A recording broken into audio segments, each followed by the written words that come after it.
Comment est-ce qu'on rédige l'introduction d'un protocole de recherche? Je vais commencer par ce rappel, ce qu'on appelle le cycle de la recherche.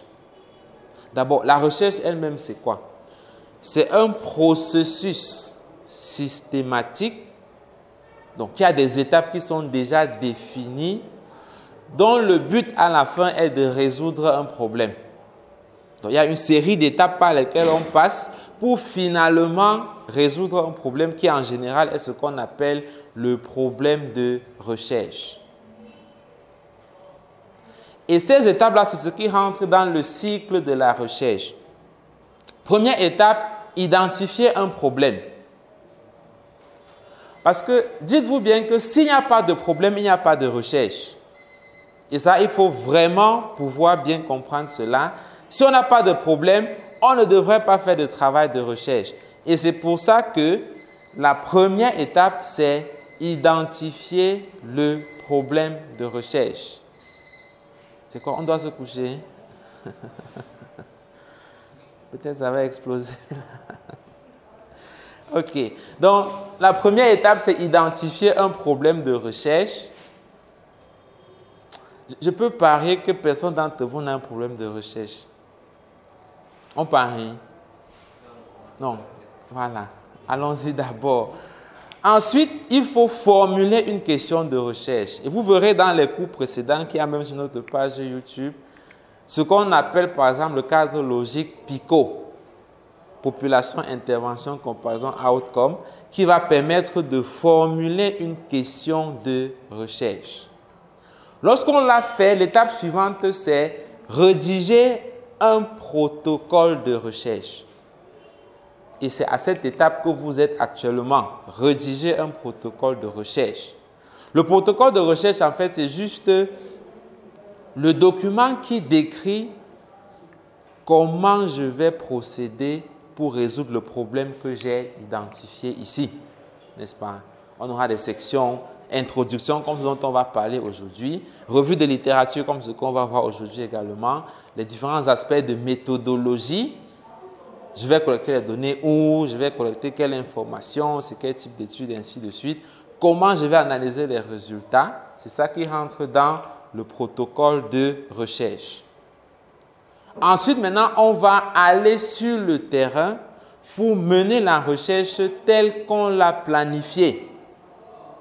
Ok, j'ai dit je vais travailler dans tous les hôpitaux, il y a un rhumatologue. Donc, je vais aller à Douala travailler, je vais aller à Bafoussam s'il y en a, je vais aller à Yaoundé, ainsi de suite. Mener la recherche telle que je l'ai prévue. Et à la fin, les résultats que j'ai obtenus devraient être rendus publics. Soit par une soutenance, comme c'est souvent le cas, ou mieux encore par un article scientifique. N'est-ce pas? Tel que tout le monde peut avoir accès, lire, comprendre le problème qui a été posé, la méthode qu'on a utilisée et le résultat qu'on a obtenu. Parce que dites-vous bien que le but de la recherche, c'est améliorer la pratique. On ne fait pas la recherche pour sortir de la fac. Hein? On est d'accord, non? Il y a des écoles où l'école de médecine finit en 6e année. En réalité, vous n'avez plus rien à apprendre de nouveau pour être médecin. Il n'y a pas les cours en 7e année, non? Donc, normalement, la recherche, c'est pour identifier un problème, le résoudre, et que désormais, dans la pratique de chaque jour, on fasse mieux qu'avant que j'ai mené mon travail de recherche. C'est pour ça que l'exercice que j'ai donné là, votre étude va servir à quoi?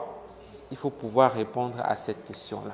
Et enfin, donc, il faut utiliser les résultats qu'on a trouvés pour résoudre le problème et améliorer la pratique. Voilà. Pour vous qui faites la thèse, souvent, voici les grandes phases qu'on a. Il faut choisir un sujet ou un encadreur, n'est-ce pas? Et vous verrez dans nos cours précédents aussi, il y a un cours sur comment on choisit l'encadreur, comment on choisit un sujet de recherche. Ça, souvent, là, j'ai fait un chronogramme en supposant qu'on commence en début novembre. Ça peut souvent prendre à peu près 2 semaines pour bien caler cet aspect-là. Ensuite, il faut rédiger le protocole dans son entièreté, ce qui va souvent prendre à peu près 6 semaines. Donc, on peut aller jusqu'en mi-décembre, parce que souvent, la fac va demander qu'on dépose les protocoles vers fin décembre.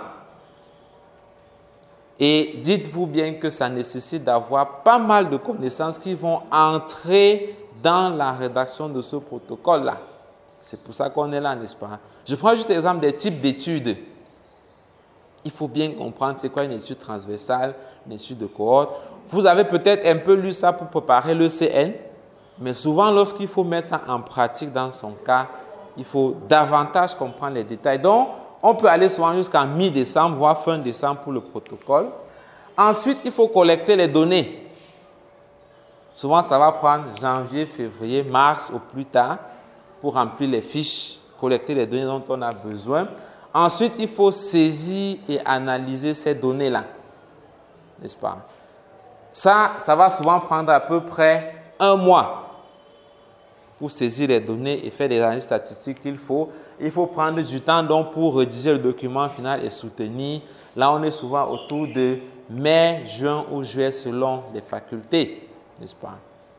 Et vous comprenez selon ce chronogramme que si quelqu'un ne commence pas maintenant, il y a de fortes chances qu'à la fin, lui se retrouve plutôt en août ou septembre, n'est-ce pas? Et donc, c'est le moment de s'y mettre. Si quelqu'un n'a pas encore bien calé son sujet et son encadreur, il faut le faire le plus tôt et se mettre dans la rédaction du protocole. Parce qu'il faut finir à temps pour passer aux autres étapes. Et là, c'est même juste une estimation. Parce que souvent, entre le moment où tu finis le protocole et le début de la collecte des données, un autre retard va être lié à l'obtention de l'autorisation de recherche. Parce qu'il faut déposer à l'hôpital, attendre que le comité de l'hôpital siège, évalue et dit « Ok, tu peux commencer » pour avoir. Ou si c'est en communauté, il faut avoir l'autorisation du comité régional d'éthique, par exemple, qui siège 1 fois par mois. Donc, ça va créer des petits délais, n'est-ce pas? Je le dis juste pour vous faire comprendre que c'est déjà sérieux. La période de fête, le CNS, ça fait combien de temps là? 2 semaines, 1-2 semaines par là. Voilà, c'était ça le temps de la fête. C'est déjà fini, n'est-ce pas? De toutes les façons, vous avez le choix entre vous y mettre maintenant ou soutenir en septembre. Non, comment? Voilà, donc, on se comprend bien là-dessus. Parlons donc de l'introduction, ce qui nous rassemble aujourd'hui. L'introduction, c'est comme la porte d'entrée. Et j'aime bien cette citation.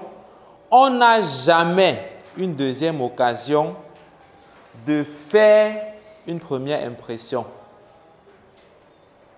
On n'a jamais une deuxième chance de faire la première impression à quelqu'un.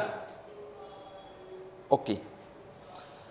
Souvent, le premier aperçu qu'on a de quelqu'un va influencer l'idée qu'on a de la personne et souvent va soit mettre la personne d'emblée en bonne position ou d'emblée en mauvaise position. On se comprend, non? Je prends le cas des profs de la fac que vous connaissez certainement. Il y a certains profs que Tom sait quand il arrive devant le patient, juste la façon dont il se présente. Le patient commence seulement à se dire que non, là, je dois être en face de quelqu'un, n'est-ce pas? Il y a d'ailleurs certains infirmiers qu'on appelle docteurs, non? Rien que sa façon d'être, le patient que non, j'ai vu le docteur, je dis que mais de quel docteur tu parles? Après, on dit que non, en fait, c'est qu'il s'est présenté comme un docteur. Et juste l'impression qu'il a donnée détermine la suite, n'est-ce pas? Il y a d'autres médecins, c'est à peine si on les appelle pas les brancardiers. Tellement ils sont un genre. Donc, pour dire que souvent, la façon dont on voit quelqu'un la première fois donne déjà une image. Et c'est la même chose avec l'introduction.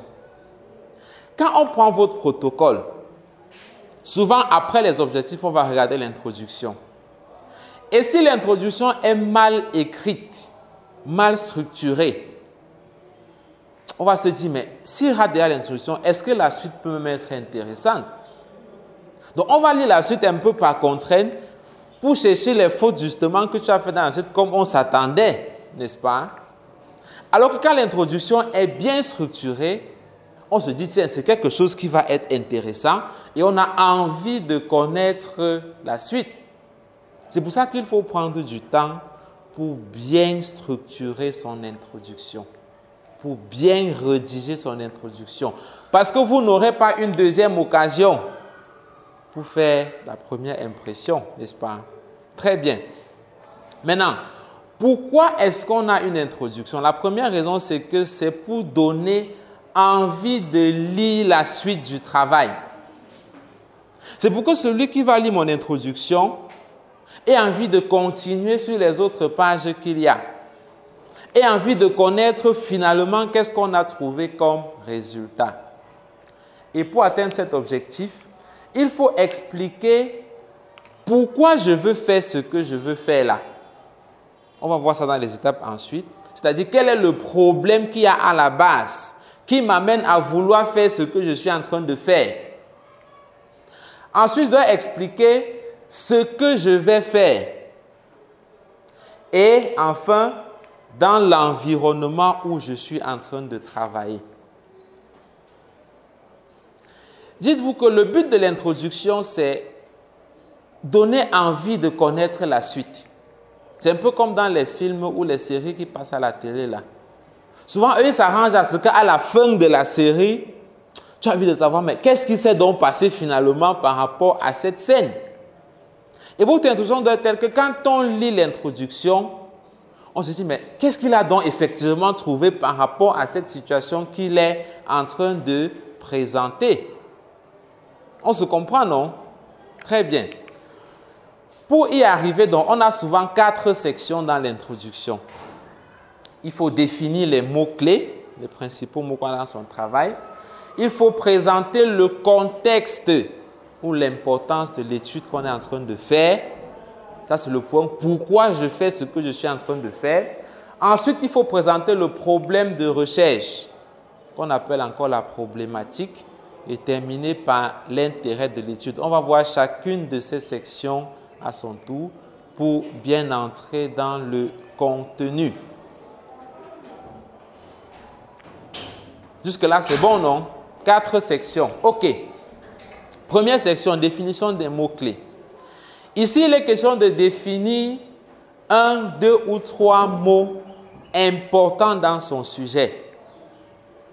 Souvent, si on travaille sur une pathologie, ici, ça va être la définition de cette pathologie-là, en fonction de l'étude qu'on fait.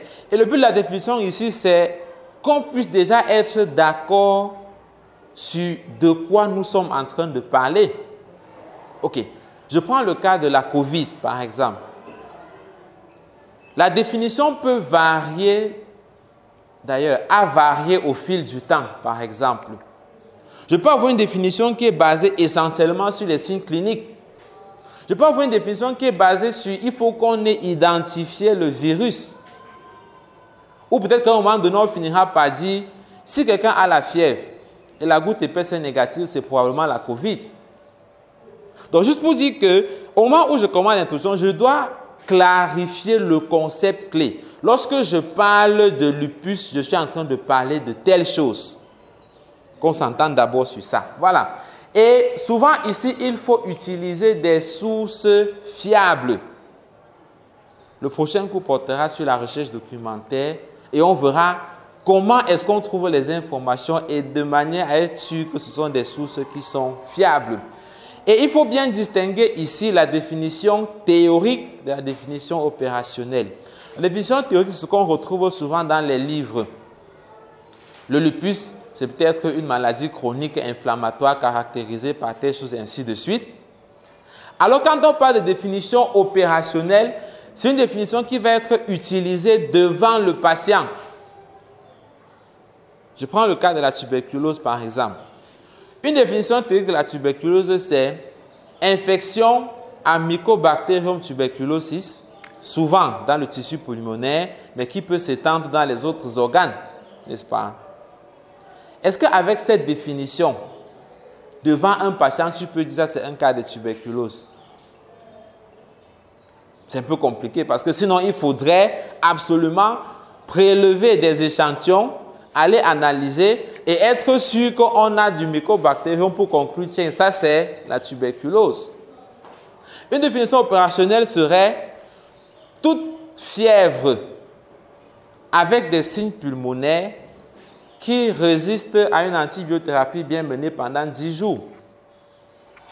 N'est-ce pas? C'est-à-dire que si j'ai un patient, je peux savoir s'il a la fièvre. Je peux savoir le traitement qu'il a pris et la durée. Et si après 10 jours, il a encore la fièvre, je peux dire ça, c'est un cas de tuberculose. Là, je suis dans une définition opérationnelle. Alors que la définition théorique va souvent être ce qu'on trouve dans les livres, soit des mécanismes physiopathologiques ou étiologiques, ainsi de suite. Et ce qu'on met dans l'introduction, c'est la définition théorique. Je le dis pour que vous fassiez bien la différence quand vous allez rédiger l'introduction, de mettre ici la définition théorique. Et une erreur fréquente, ça c'est extrait du livre que j'ai publié, on en parlera à la fin, un guide pour l'initiation à la recherche. L'introduction n'est pas un cours d'histoire. Quelqu'un qui va commencer à dire, la COVID a été découverte en quoi là? 2019, à Wuhan, en Chine. Alors que les chauves-souris faisaient ceci, on a eu fait. Non, non, ce n'est pas ça l'introduction. Ce n'est pas le lieu de rappeler l'historique. Le gène a été découvert en 1900 ceci par Watson et Crick. En 2000 ceci. Non, non, non. Ce n'est pas l'introduction où on va venir rappeler l'histoire. Ce n'est pas non plus le lieu où on explique la physiopathologie. Parce qu'il y a une partie de littérature, on doit parler de la physiopathologie, n'est-ce pas? Ce n'est pas non plus l'endroit où on va faire une petite revue de littérature. C'est-à-dire, on va commencer à rappeler, bon, vraiment concernant le lupus, une étude a été menée en tel endroit qui a trouvé la prévalence de ceci. Une autre a été faite à tel endroit, on va essayer de rappeler les éléments de la littérature. Ce n'est pas dans l'introduction. Pour le moment, ce dont on a parlé, c'est de donner la définition des mots-clés qu'on a. C'est bon, non? Cette définition peut parfois être accompagnée d'une ou deux phrases pour expliquer. Je prends un exemple. Ma thèse, c'était une étude sur les accidents vasculaires cérébraux. La définition, c'est quoi là? AVC. Les docteurs, là, pas les dentistes, les médecins là. Je n'ai pas suivi.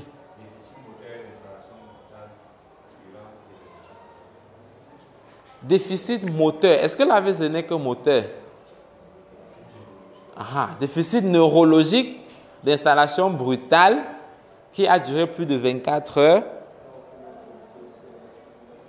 sans que vasculaire. Je crois qu'à un moment donné, on ajoutait à ça, ou alors avec un scanner normal, si on fait dans les 6 heures, non? Ou bien ce n'est pas ça? Bon, bref. Ça, c'est la définition. Et je peux ajouter à ça, on a deux types d'AVC. Il y a les ischémiques, qui sont liés à un défaut de perfusion, et les hémorragiques, qui sont liés à un saignement dans le tissu cérébral, n'est-ce pas? Là, j'ai fini avec ma définition. Et donc, celui qui me lit comprend exactement de quoi je suis en train de parler lorsque je parle des accidents vasculaires cérébraux. C'est bon, non? Très bien. Ça, c'est la définition qui est le premier élément. La deuxième partie de l'introduction, c'est le contexte de l'étude ou l'importance du sujet. Et j'aime souvent dire, le but ici, c'est de faire peur à la personne qui va vous lire. Donc, dites-vous qu'il faut que j'effraie. Donc, quand quelqu'un va lire la partie là, qu'il ait l'impression qu'il doit arrêter tout ce qu'il fait pour faire la même chose que je suis en train de faire. Parce qu'il est question ici, en fait, de répondre à la question, pourquoi ce sujet est important? On a parlé là du lupus. Pourquoi c'est important de parler du lupus? Pourquoi c'est important de parler de la COVID? Pourquoi c'est important de parler des cancers et des métastases? N'est-ce pas? Et pour ça, il faut utiliser des indicateurs épidémiologiques qui montrent cette importance-là. Et il faut comprendre que le but ici, je l'ai dit tout à l'heure, ce n'est pas de faire une revue de littérature, ce n'est pas de rappeler ce qu'on connaît sur la question, mais je donne les informations qui vont me permettre de dire ça, c'est quelque chose d'important. Et l'indicateur utilisé va dépendre donc de la pathologie qu'on étudie ou de l'événement qu'on étudie. Ça peut parfois être la prévalence, donc le nombre de personnes atteintes, ça peut être la mortalité, ça peut être l'incidence, le nombre de nouveaux cas, ça peut être le coût de la prise en charge, ça peut être les complications, etc. Je vais prendre deux exemples. Si je fais une étude sur le VIH, n'est-ce pas? quel est l'indicateur qui va être le plus intéressant pour montrer que c'est important, selon vous? J'ai fait une étude sur le VIH. Quelle est l'information, l'indicateur qui va m'aider à montrer que c'est quelque chose d'important? Est-ce que c'est la prévalence ou c'est l'incidence? Incidence. Bon, l'incidence, c'est quoi là? Le nombre de nouveaux cas. Ah, très bien. Pour le cas du VIH, par exemple, du peu de choses que je connais de ça, l'incidence diminue au fur et à mesure. On a de moins en moins de nouvelles infections. C'est surtout les anciens cas qui meurent de moins en moins parce qu'ils sont pris en charge et tout le reste, n'est-ce pas? C'est-à-dire que si je veux parler de l'incidence, je peux dire l'incidence du VIH a diminué de 40% au cours des 5 dernières années. On va se dire, mais et pourquoi tu veux nous perdre le temps dessus? Ça donne plutôt l'impression que, mais là, ça va plutôt bien, non? Or, si je dis plutôt, le nombre de personnes infectées par le VIH est passé de 10 millions à 15 millions en 5 ans. Alors, on dit, tiens, ça veut dire que c'est un problème qui existe. Pourtant, c'est bien deux informations vraies sur le VIH, hein? Mais je choisis de présenter ce qui va contribuer à montrer que c'est quelque chose d'important. Je prends le cas de la tétralogie de Fallot, par exemple. C'est une maladie rare. Peut-être qu'il touche un enfant sur 2000 ou sur combien, je ne sais. Donc, si je veux présenter le problème, je dis c'est une affection rare qui touche une personne sur 2000. On va dire que, mais allons voir plutôt les problèmes qui sont plus importants, non? Or, si je dis plutôt, la tétralogie de Fallot, c'est une affection dont la prise en charge s'élève à près de 4 millions de francs. Dans un pays où le revenu minimum permis, c'est autour de 30 000.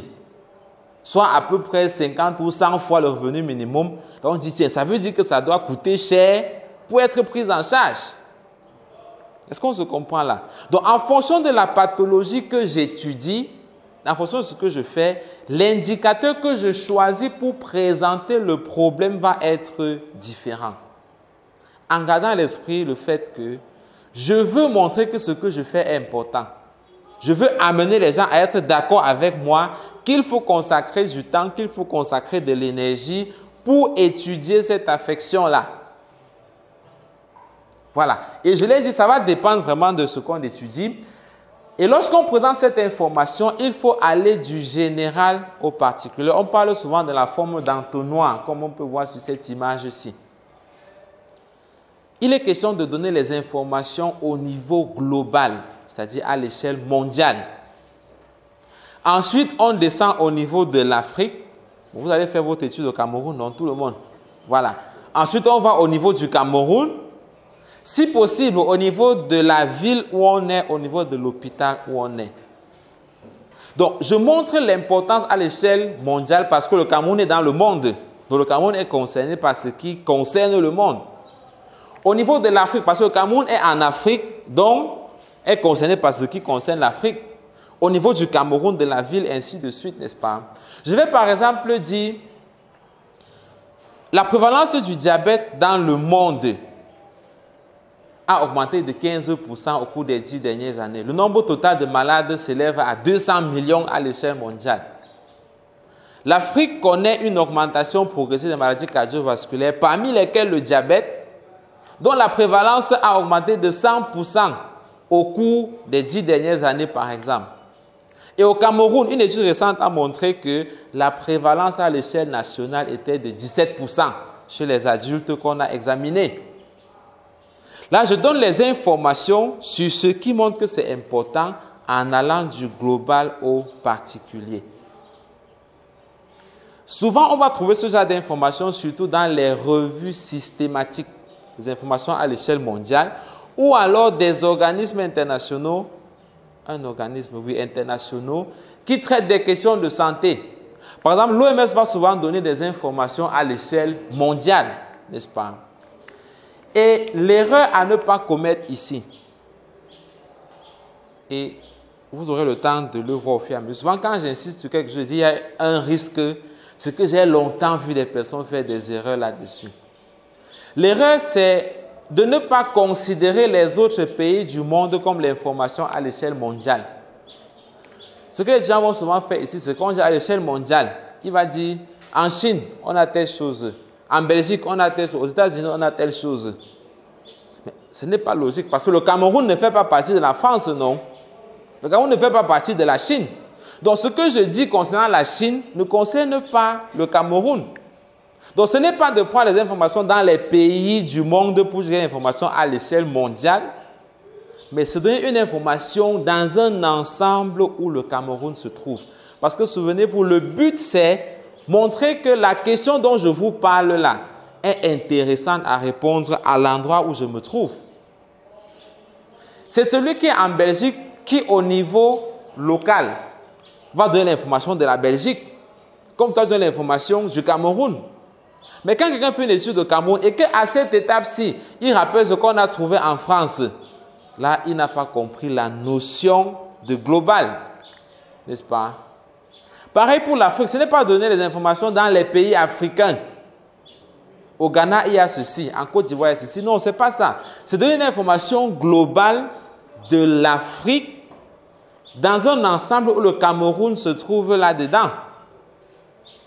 Et puis maintenant, à l'échelle du Cameroun, à chaque fois, en gardant à l'esprit que je donne les indicateurs qui m'aident à montrer que c'est une question qui est importante. C'est bon, non? Ok, très bien. Ça, c'est pour le contexte, qui est la deuxième partie de l'étude. Et on a un exemple ici. Ça, c'est un article publié par le professeur Mapouré, que vous devez probablement connaître, de l'hôpital général de Douala en 2014, qui portait sur le coût des accidents vasculaires cérébraux à Douala. Comme contexte de l'étude, il dit, à l'échelle globale, les AVC constituent la deuxième cause de mortalité dans le monde après les maladies cardiovasculaires. Et la deuxième cause de démence est la première cause d'handicap acquis dans le monde. Donc l'information qu'il donne ici, ça concerne le monde entier. N'est-ce pas? Vous pouvez trouver l'article même sur Internet. Hein. Ensuite, il continue. Ça, c'est moi qui ai fragmenté. Donc on a d'abord le contexte dans le monde. En Afrique, il dit, c'est aussi la première cause d'hospitalisation dans les services de neurologie en Afrique subsaharienne. Douala est bien dans l'Afrique subsaharienne, n'est-ce pas? Et il dit bien, c'est la première cause d'hospitalisation.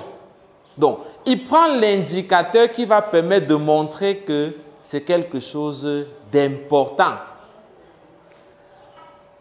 La majorité des AVC survient dans les pays en voie de développement où malheureusement le système de santé est souvent précaire. L'incidence et la mortalité des AVC sont en augmentation dans les pays en voie de développement du fait de l'émergence des maladies non transmissibles que sont l'hypertension, le diabète, la dyslipidémie et de la modification du mode de vie. Pays en voie de développement, le Cameroun se trouve là-dedans aussi. Et il montre que le problème est même en train d'augmenter. Donc non seulement c'est la première cause d'hospitalisation, mais en plus le problème est en train d'augmenter. Parce qu'il y a les habitudes de vie qui changent, il y a les maladies non transmissibles qui sont en train d'augmenter. Là, on peut être d'accord que l'AVC, c'est un problème, non? Très bien. Et je vais vous prendre une petite anecdote, un petit exemple. Quand je commençais la recherche, on faisait un article sur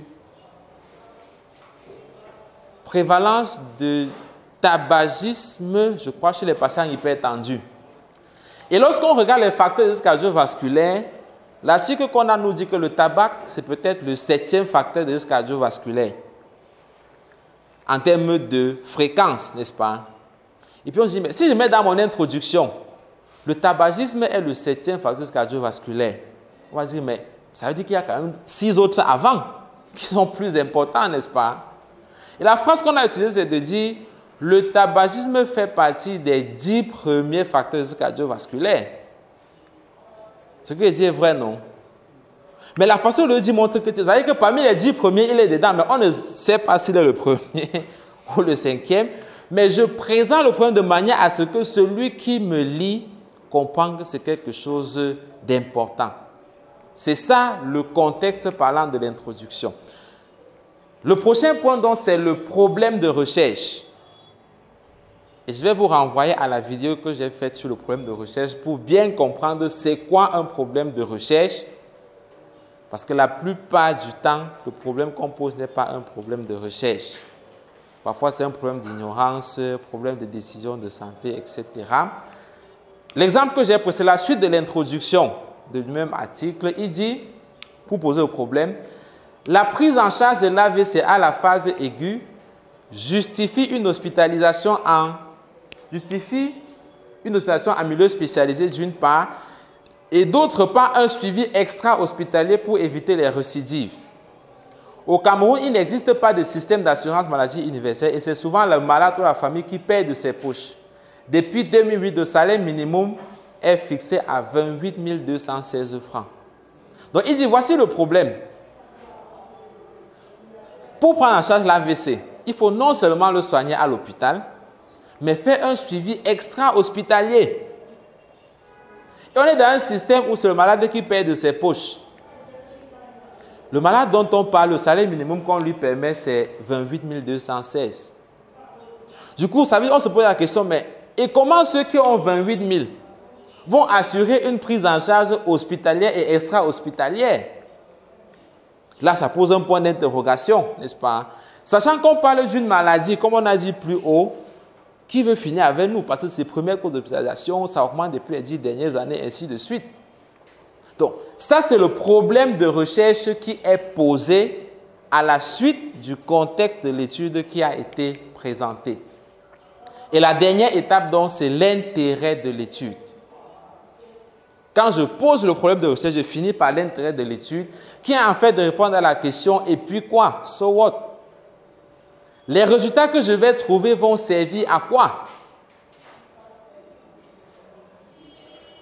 L'étude, lorsque je vais la mener, à la fin, ça me servira à quoi? Les résultats vont servir à quoi? Et dans l'exemple que j'ai pris, il dit, dans le but de faire un plaidoyer pour la subvention des prises en charge des AVC. Voilà l'intérêt de son étude. Je veux faire cette étude parce que le résultat me permettra de faire un plaidoyer pour la prise en charge. Nous sommes proposés d'évaluer le coût de la prise en charge dans un hôpital hospitalo-universitaire à Douala au Cameroun. Normalement, quand tu lis ça jusqu'à la fin, toi, tu as envie de connaître quel est le coût de la prise en charge en question. C'est vrai, non? J'ai défini ce que c'est l'AVC. J'ai montré que c'est grave, non seulement dans le monde, en Afrique et au Cameroun. J'ai posé le problème de recherche lié au coût de la prise en charge, qui théoriquement devrait être élevé parce que c'est hospitalier, extra-hospitalier. Les patients n'ont pas d'argent. Et le coût que je vais trouver là va me permettre de faire un plaidoyer pour qu'on subventionne la prise en charge. Tu vois, dans le film, on met souvent quoi là, à suivre. Et le générique monte, n'est-ce pas? Donc, tu as envie de voir le prochain épisode. Le coût qu'il a trouvé en réalité, c'était combien? Et c'est ça l'introduction d'un travail de recherche. Et on va terminer donc par ceci. En pratique, comment est-ce qu'on fait ça? Il faut commencer par faire un plan de son introduction au brouillon. Les amis, on ne commence pas une introduction en ouvrant un fichier Word où on va saisir la définition. Qui a fait ça? Bon, ça veut dire que vous n'avez pas encore écrit l'introduction, n'est-ce pas? Voilà, c'est ce que moi j'avais fait. Parce qu'on a dit qu'il faut faire le protocole. J'ai mis d'abord, souvent, on va passer du temps sur la première de couverture. Au moins, je connais le titre, non? Je change le cadre, je mets le logo de la fac, je mets tout. Non, je change encore la police. À l'introduction, je commence à écrire. Oh, on ne commence pas par écrire sur une feuille blanche. Je fais un plan de mon introduction. Ça veut dire quoi? Définition. Je dois écrire. Qu'est-ce que je vais définir? Je vais définir AVC. Je vais définir prise en charge. Je vais définir telle chose. Je note au brouillon ce que je veux définir. Dans le contexte, qu'est-ce que je vais présenter comme indicateur? Est-ce que c'est la prévalence? Est-ce que c'est l'incidence? Qu'est-ce que je vais présenter comme indicateur? Et justement, ça me donne donc d'abord de réfléchir. Selon l'affection que j'étudie, en principe, je devrais avoir une idée déjà de qu'est-ce qui va m'aider à montrer que c'est important. N'est-ce pas? Ensuite, le problème. Comment je vais poser le problème de recherche? Normalement, avant d'arriver à l'introduction, on a déjà écrit son problème de recherche. Vous verrez ça dans les cours précédents. C'est quoi le problème de recherche? Comment est-ce qu'on le formule? Normalement, avant d'arriver ici, c'est pour ça que cette partie, souvent, on va en principe passer rapidement sur le problème de recherche et je dois mettre des grandes lignes de l'intérêt. Je vous ai dit tout à l'heure de répondre à la question, votre étude va servir à quoi? Si vous répondez, ça veut dire qu'en écrivant l'introduction, ici, ce sera beaucoup plus facile pour vous parce que je sais déjà à quoi ça va servir ce travail de recherche. Et c'est lorsqu'on a rédigé ce plan de l'introduction qu'on va commencer la recherche documentaire pour trouver du contenu et mettre là-dedans. La première étape quand on fait la thèse, ce n'est pas aller sur Internet chercher les articles, n'est-ce pas? Oui, ce n'est pas aller chercher les articles sur Internet. Bon, malheureusement, c'est ce que beaucoup de patrons disent de faire, non? Comment? Voilà. Je vois souvent ça fréquemment. Moi aussi, on m'a dit ça, mais j'ai essayé, ça n'a pas marché. C'est pour ça que je vous dis que non, n'essayez pas la route là. J'ai essayé ça, ça ne marche pas. Tu vas chercher quoi sur Internet? Et la pire des erreurs, on verra ça lors du prochain cours sur la recherche documentaire, c'est de taper son sujet de recherche sur Google. Tout le monde a fait ça, non? Déjà, tu t'attends à ce qu'il y ait un PDF là qui est ta thèse avec ton nom dessus, tu télécharges seulement. Et puis tu vas déposer. Non, ce n'est vraiment pas ça la chose à faire. Pour aller sur Internet, il faut que je sache qu'est-ce que je cherche. Et les articles, ce n'est pas la priorité. Lorsque j'ai une idée de recherche, je vérifie, vous verrez dans le cours précédent, le cycle Finer, que c'est faisable, c'est intéressant, c'est nouveau, c'est éthique et je peux faire dans le temps. C'est ça, F-I-N-E-R. Parce que si je vois que ce n'est pas faisable, ça me sert à aller chercher des articles dessus, non? Je prends un autre sujet. Si je vois déjà à cette étape que ce n'est pas intéressant, non, je ne cherche même rien sur Internet, je passe à autre chose. Et quand j'aurai même fini avec faisable, intéressant, nouveau, éthique et réaliste, je dois pouvoir formuler le problème de recherche. Quel est le problème que je veux résoudre? Ce n'est pas sur Internet qu'on trouve ça. Hein? Ce n'est pas Internet qui t'a donné le sujet. C'est dans un environnement où tu es, où je dois pouvoir formuler le problème qui existe, qui m'amène à faire cette recherche. Une fois que j'ai le problème, je passe à l'introduction. Je fais d'abord le plan, comme on est en train de dire ici. C'est normalement ici que je peux commencer à dire, OK, je vais sur Internet parce que je veux connaître la prévalence dans le monde du lupus. Parce que je pense que c'est ça l'indicateur qui me permettra de bien poser mon contexte. Parce que je veux avoir la définition théorique des affections bucco-dentaires. Donc, quand je vais sur Internet, je ne peux pas chercher les articles. Je peux chercher une information qui va me permettre de structurer mon introduction. N'est-ce pas?